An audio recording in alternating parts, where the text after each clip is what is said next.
Hey guys, StarCraft here. Well, the inaugural episode of my story spotlight begins now. And to be honest, I was surprised you guys wanted me to talk about this. Don't know whether or not you guys thought I was talking about one of the other G.I. Joe Transformers crossovers or not, but this one, really? Surprised, because I'll let you know, if you think it was one of the other ones, you might be disappointed. I'm talking about the IDW miniseries or maxi series by John Barber and Tom Scioli, mostly Tom Scioli. Who's Tom Scioli? Well, I've already talked to him before on my GoBots reviews. I'll be getting to issue 4 eventually, I promise. I'll probably just wait until the last issue and then just wrap up those 2 issues together. And his artwork is very Kirby-like. It's so Kirby-esque. And you guys are like, oh, we saw the GoBot ones. Haven't you seen that, Kirby? Nope. Look at this. Godland, he did with Joe Casey. And the artwork on this one, more Kirby-like. Yeah. And I mean, just look at some of this. This is also just incredible as well.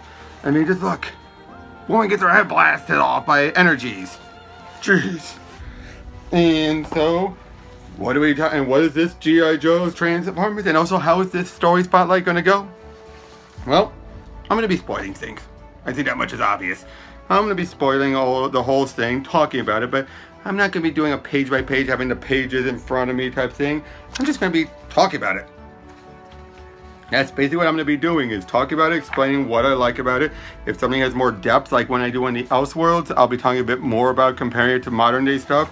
In this case, I'll be doing the same thing here as well. And I'll be showing you all this stuff, the artwork and everything, but I'll mostly be explaining it. This started off on a free comic book day. Well, first of all, the quintessential edition. Obviously very oversized. This collects all 14 issues. And which include the 0 issue as well, and the movie adaptation. Yeah, I'll get to that later. But just open up with the free comic book day issue where it's the Joes versus Cobra. Everything's going fine. Oh, by the way, yeah, that's Snake Eyes. We actually see him with a face and a voice. That's actually a key part in this one. And basically, all of a sudden, the Cobra starts having these weird robots that are starting to come to life and move on their own, move in ways that make no sense. All the while, some of these other robots are all fighting around in the background. And one thing I should also point out that's in a bonus feature in this and the trades is that there's commentary from Scioli and John Barber. And yeah, they were basically pointing out they were trying to go for things like this. And all of a sudden, then a whole bunch of weird organic plant life attacking while Snake Eyes is getting on board to go for Cobra and the Baroness, and then Cobra Commander blasts Snake Eyes right in the face. As he falls, Bumblebee is taken away, who is involved in all this. Basically, this is all from the Joe's perspective. It's all the Transformer stuff, and mostly in the background. And I love this, very Frank Miller-esque. As earlier in throughout all this, you see Duke and Snake Eyes arguing about the affection for Scarlet. And Scarlet said, whoever can bring me the helmet of Cobra Commander, I will marry. And so, I love how she's like, so, when's the wedding date? Are you ready to pick a date? She was serious, mostly because it was Snake Eyes that did it, obviously. If it was Duke, I don't know. I don't think so, but... And at the very end, we find out that Bumblebee's been captured by Megatron, Starscream, and taken to Megatron. And from then on, it first seems to be very much like the Joes they're fighting the Transformers. Mostly the Decepticons doing an actually pretty good job. Like, they actually take out Soundwave right in the first issue. Yeah. And basically, anyone can die at all this. That's one important thing, is anyone can die. In fact, just also point out something that's pointed out in the commentary pages. This first issue was actually a combination of a couple of issues and covers for G.I. Joe. The very first, and Transformers. The first Transformers cover, and a few of the first G.I. Joe cover and a opening page in one of the issues. And yeah, take a look at that. Look at it that way, you definitely see it. And it basically continues on as after Soundwave is taken out. You also had the fact that also Snake Eye blasts Starscream right in the face. Again, this is meant to be it first seems to be an ongoing, but it ends up being a 14-part miniseries, 13 main issues, but you don't know that first, so you think, wait, what's with all this sudden stuff? Wait, characters are getting killed off. Wait, what's going on? We also have the Cobra and Cobra Empress, I believe, and that's that's the Baroness with Destro and everything, as all of a sudden Cybertron has come around Earth. And so the Joe decided to go and investigate. Throughout all of this, basically you start having stuff like Trypticon attacking them, and they're trying to just figure out what the hell is going on here. Who are these guys? They even deal with Devastator, and eventually the Joes make their way, and they come up trying, or they deal with Scourge and Cyclonus, from the movie, and then they see Optimus and Megatron, but they don't understand what they're saying at all. And Megatron has Bumblebee's head on a necklace. Yeah. And they basically the Joes capture Wheeljack. Again, all this stuff is it's all over the place, but there is a good cohesive narrative. For the most part, you really have to pay attention throughout all of this, but yeah. And hold on a second. Then you have Grimlock. He takes over from the Autobots. You have RC there. You see the Joes are now fighting off against the Joes are fighting the Autobots at first, because you don't know what's going. Again, they don't know who to trust, what's going on, anything like that. And okay, I'll just summarize this. Megatron has already taken charge of Cybertron. He's won the war. He's controlling everything. He's bringing it to Earth. Been a while since they went through every detail, but basically he's coming to Earth, basically trying to conquer and find something that's there on Earth. And just one moment. Sorry about that. I'm back now. Where was I? Oh yeah. Basically throughout all of this, it's a whole bunch of crazy ideas. Some of it goes off the cuff. Some of it is going on its own seriousness. You have Snake Eyes. He takes off from the Joes, and he joins Cobra as a double agent. You have Trypticon doing more action, as eventually the Joes and the Autobots realize whose side they're on, and they start working together. We have a little moment of Storm Shadow attacking General Hawk. It's actually it's very funny. Throughout all of this, you have Grimlock, and Grimlock, he ends up fighting with Megatron, and he loses. And Megatron puts Grimlock's head on his hand like he was Beast Wars Megatron. That's pretty clever. And then, and it was Serpentress, not Cobra Commanderess. It's Serpentress. It's who the Baroness has been taken over as. And then you have more action with Optimus. I mean, seriously, this whole book can be just called Off the Wall, the comic book, because this whole thing is just trying to come up with it. Basically, the best way to describe this is Tom Scolari went into this looking like, I got these figures, I'm going to just come up with this stuff and just basically treat it up like a kid playing with his toys. And it works. It comes with such a great narrative that basically you just cut down so much on these characters and you just come up with your own thing where you have the general idea of these characters, but yeah. Then you also have Dr. Mindbender's got his hand on Scarlet as she starts going through these visions of things. She's given this mind, basically messing with her mind, making her start to think that she's always been part of Cobra, to the point where she has kids and kills her husband for Cobra. Meanwhile, the Joes are still doing their own stuff. You have Scorponx. Turns out she's trying to be linked into Scorponx as his headmaster. Yeah. And then eventually she's able to get, well, I wouldn't say she's gotten her way out, but she's still taking control of it at the moment. Meanwhile, Cobra Commander's son has been, converted with Decepticon and snake-like, appendages. Meanwhile, General Joe, or G.I. Joe himself, has taken control of the White House.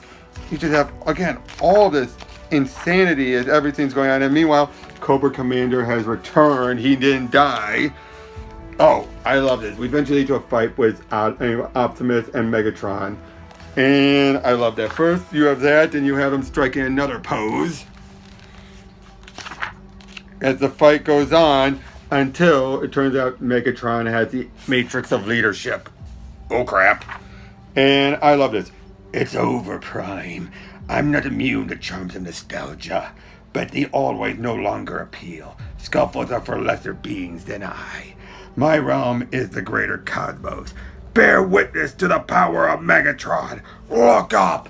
And everyone's attacking him, and then you have Cybertron is just coming in towards Earth, colliding, causing a big shockwave that wipes out every bit of humanity.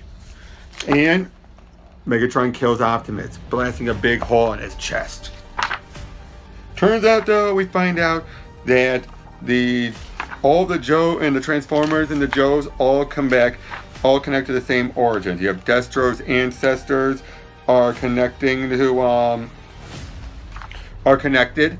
His ancestors basically are connected in that they were part of the ancient ones with Cobra-La, which actually has some ties in with the old ancient ones that eventually helped create the Autobots. And then after that little interlude, we then see that Earth, is mostly devastated, and the Decepticons have taken a liking to eating people. Yeah. And Shockwave tries to rebuild Soundwave, but then Soundwave ends up being him talking in his monotone voice instead of talking a bit more differently than he had. Also, we have Primus is still asleep, of course, so keeping that part from Cybertron. Then the Joes are trying to figure out a way to make a counterattack to get their revenge on, basically on everything. But meanwhile, Megatron's activated Primus and wants him to absorb the Earth and the Sun so he can have his power and create his own empire.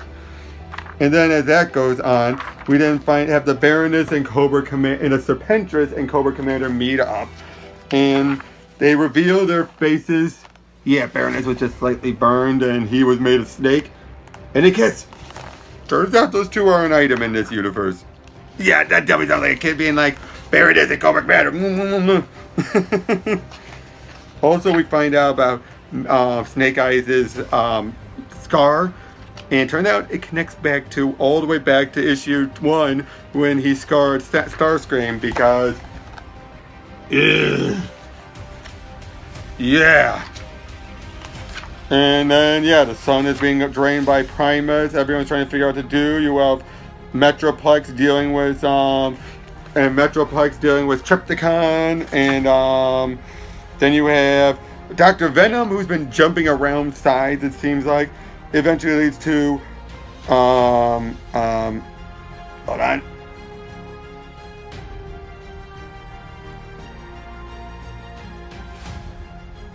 And basically they're trying to take control of Megatron. They're trying to betray him and everything, and and you have Destro staying on top of him. Also, we find out from Crystal Ball, one of the other Cobra goons, tells them the future, that she will Baroness Serpentress will bear the son of between her and Cobra Commander, and he will become the one true Serpentor. He has his father's eyes. Okay, that's kind of interesting. The last issue, issue 13, was a double-sized issue. As it leads to, you have General Hawk versus Destro in a big fight. You have Serpentress and Lady J going after each other. And then, oh yeah, then we have Destro winning out to General Hawk at first. And then you have Duke taking an ancient weapon and attacking Destro, killing him, knocking his face off. Yeah. And all this stuff, crazy stuff is going. You have Hawk revealing that Snake Eyes was never a traitor, that he was just working for them. He knew all along. Then you had Megatron combining with the Combiners and becoming a Megatron that looks just like his movie counterpart. He becomes Mega Megatron. Again, so many crazy stuff. You have Scarlet talking with Optimus. And then you have, and meanwhile on Earth, Joe and some of the other G.I. Joes are going down into Earth and they're trying to find something ancient. Meanwhile, Snake Eyes gives the helmet back to Cobra Commander. And again, you still think he's a traitor. But then this leads to a fight between Snake Eyes and Storm Shadow, their final fight. We have a bit of a montage for Megatron as all of his artwork from the Marvel Comics. Then you have Snake Eyes stabbing Storm Shadow and killing him. Then you have a nice little connection to the comics where you reveal that Cobra Commander's helmet, if it was trying to be removed improperly, it had explosives that would set it off. Snake Eyes booby-trapped it, killing Cobra Commander. Nice. Then you have Ultra Magnus show up, and in this universe, he's the Grim Reaper of Cybertron. As he comes out of Primus's eye and ready to fight until Optimus Prime has returned. The fight continues on until the major leadership falls out of Megatron, and I love it. Starscream on. Starscream is here for you. I've got you, loyal Starscream. I knew I could count on you. You served me well. I was talking to the Matrix. Cybertron is mine. Starscream! I'm the king of the universe. Yeah, then when Laserbeak takes it and the Joes get the Matrix, and it's sent into to Optimus, who gets it. Joe and G.I. Joe comes down, and then oh no, Primus is starting to fully absorb the sun, and then we find out Joe is Larry Hama. Or no. Okay, I forget who his character is. It's 1 second. Correction, it was General Flag, not Joe. G.I. Joe was the old man that was underneath. It was General Flag, sorry. But then the big twist of all, the one I never saw coming, I don't think they would ever do. Earth is a transformer, a brother to Primus instead of Unicron. And his name is Atlas. Yeah. Wow. I did not see that coming at all.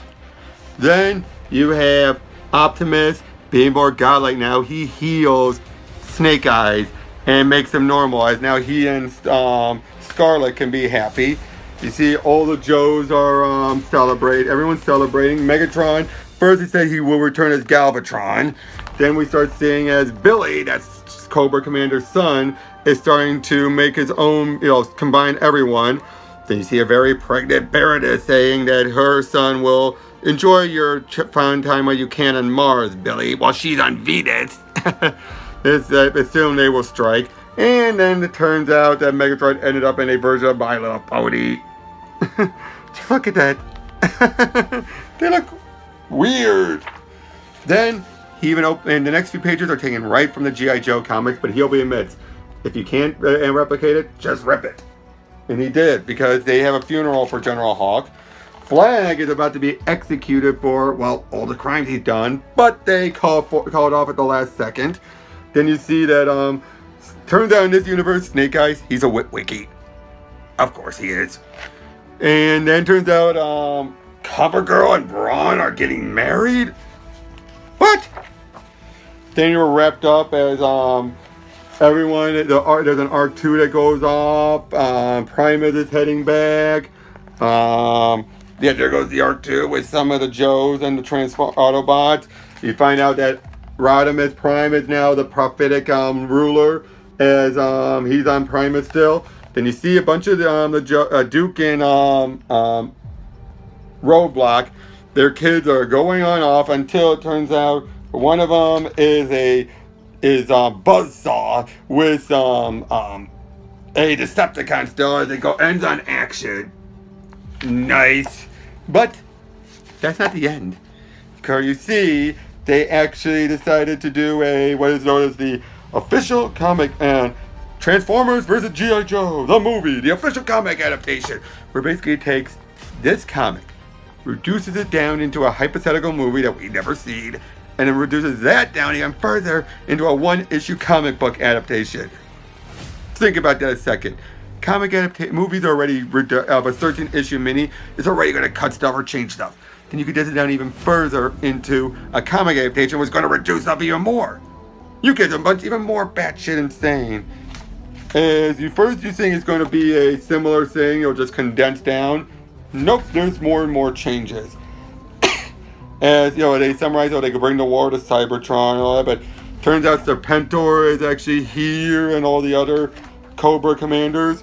Then you see Optimus is just ahead, and Scarlet instead, in this case, she becomes the headmaster for Optimus instead of Scorponok, and I'll form the head. Then you have Cobra Commander inside Starscream. Snake Eyes is about to strike him like in the free comic book day issue. But then in this case, Starscream stops him, parries it. Then you see Hawk fights off Destro, takes him out. Like how Duke did. You see Optimus versus Megatron, takes him out. And Scarlet takes him out anyway. Then a new head is put on Optimus as he's been returned as prophesized. Then Cobra Commander is parachuting down. All the Joes take him out. And at the very end, in this version of things, we find out Cobra Commander is Snake Eyes' dad or daddy. And there's a couple of behind the scenes stuff as well, as if this was a movie. Like Shanna O'Hara for Scarlet, or this civilized actor who plays Optimus. It's Orion Paxton. Orion Pax.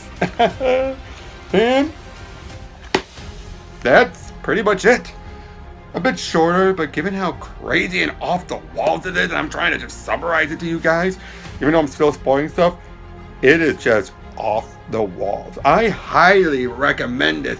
If you want something that's self-contained, don't have to worry about what continuity is in or whatever. And trust me, my summaries did not do it justice.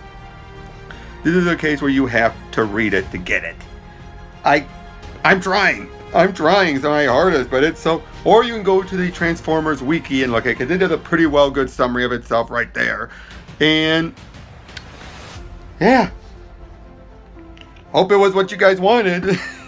Because it's really, I can't talk highly enough about it enough. Tom Scolari, great ideas, and like I said, it feels like I said, a kid with the toys, just boom, boom, boom, boom, boom, boom, boom. That's why everything's so off the wall, changing off the cuff, all that stuff, and I love it for it. And seriously, Tom Scolari is just becoming one of my go-to favorites now. And well, what else can I say except check it out. Now, because it was closer in the polls when I originally made the thumbnails, and it got second place anyway, soon, eventually, be it today or tomorrow, I will be also reviewing the Superman Batman Generation Saga. Why do I call it a saga and not a trilogy? If you saw the thumbnail, you could tell, but I'll also specify when I get there. But again, get this if you can, get any of the issues if you can. I really recommend it. I was just trying to summarize as best I can, but it's just worth just the entertainment of reading it. So, yeah, that's nothing else for me to say. Chances are this will be out before I go see, I'm recording, of course, before, but also it'll be out before I see Captain Marvel. I want to make sure I see it so I can actually have a legit stuff to complain about. And tune in tonight then as I have the Waifu House 3, as I have all the ladies come in and we try to roast Captain Marvel. So, join us tomorrow and tonight, and see you then.